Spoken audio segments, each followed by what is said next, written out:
මගේ අම්මට සනීප නැහැ. ඒකයි අද මම වැඩ කරන්න ආවේ. ඒක හොඳයි. ඔයාලට මේ හැම වෙලම කරන්න පුළුවන්ද? ඌ මට පුළුවන්. ඒත් ඔයා දැක්කම පේන්නේ නැහනේ. මේ හැම වෙලම කරන්න පුළුවන් කියලා. මට හොඳට වැඩ කරන්න පුළුවන්. හරි. ඇතුලේ වැඩ කරන කෙනා ගිහිල්ලා වැඩ ටික අහගෙන වැඩ කරන්න.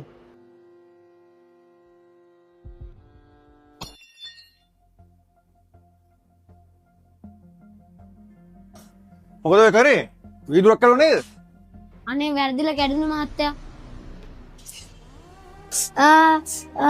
මොනවා සාපයක් බං? අපිව කණ්ඩාපෝ. මේ කැඩුණු වීදුරට ඔබේ අම්මගේ පඩියෙන් මං කපා ගන්නවා. උඹට හොඳ වැඩේ. උඹට මෙහෙම තමයි වෙන්න ඕනේ. මහත්තයා ටීබන්ස් දෙකයි ප්ලේන් දෙතුනයි කිරි පැකට් එක. 570යි බිල දාලා දෙන්න මහත්තයා. පොඩකට කොහොමද වාරියට ගණන් දෙක කිව්වේ? මූ ගණන් එකින් එක හිතෙන් එකතු කරලා කියන්න ඇති මහත්තයා. කොහොමද පුතා එහෙම එකතු කරලා කිව්වේ? මට ගණන් එකතු කරන්න පුළුවන් මහත්තයා. එහෙමද? එහෙනම් ටී බනිස් 5යි සෝටිස් 3යි ටී 1යි දැන් කියනවා බලමු. සෝටිස් එක කීයද? 80යි.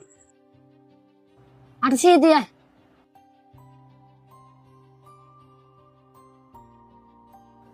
හරියට මාරිනේ. කොහොමද පුතා මේ ගණන් ටික ඇදුවේ? හරි මං කියන මේ ගණන් ටික එකතු කරන්නකෝ. 810යි 520යි 100යි. 1430යි. පුතා ඔය කොච්චර පොඩිද? තේ හදන එක්කෙනෙක්ගේ පුතෙක් කියලා මෙහෙම ගණන් හදන එක මට හිතා ගන්න බෑ. අම්මට අසනීපයි කියලා නේද ඔයා මෙතනට වැඩට ආවේ? ඉස්කෝලේ යන ළමෙක්ව වැඩ දියා ගන්නවා කියන්නේ අපි හරි මිනිස්සු නෙමෙයි බං. හරි දැන් මෙයාව ගෙදර යවන්නද හදන්නේ? අද ආපු එකේ වැඩ ටිකක් කරලා ගියපු දෙන් ඈ.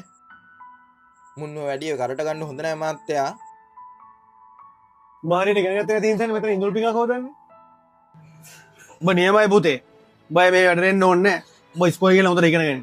පිස්සුද මහත්තයා මේ වගේ උන්ට මෙච්චර හැංගිම්බර වෙන්නේ? මහත්තයා මිනිස්සු අපි දිහා බලන්නේ එයාලට කැමති විදිහටයි. ඒ වගේම මේ මිනිස්සු හිතන්නේ අපි දුප්පත් නිසා අපි පහත් අපිට මොකුත් කරගන්න බෑ ඉස්සරහට යන්නත් බෑ කියලා. අපේ අම්මා මට කියලා දීලා තිනවා අපි ඉගෙන ගත්තොත් විතරයි මිනිස්සු අපිට සලකන විදිහ වෙනස් වෙන්නේ කියලා. මම මෙච්චර කර ඉගෙන ගත්ත නිසා තමයි මම මේ ගණන් ටික හදලා කිව්වේ. නැත්තම් මහත්තයා මට සලකන්නේ මිනිස්සු සලකපු විදිහටයි. මට සමාව වෙන්න පුතේ. මම නොදැමැත්කම එහෙම කරේ. මං ඔයාලට කලින් සලකපු විදියයි ඔයාලා ගණන් ටික හදපු විදියටයි මට ඉබේම ඔයා ගැන ගරුත්වයක් ඇති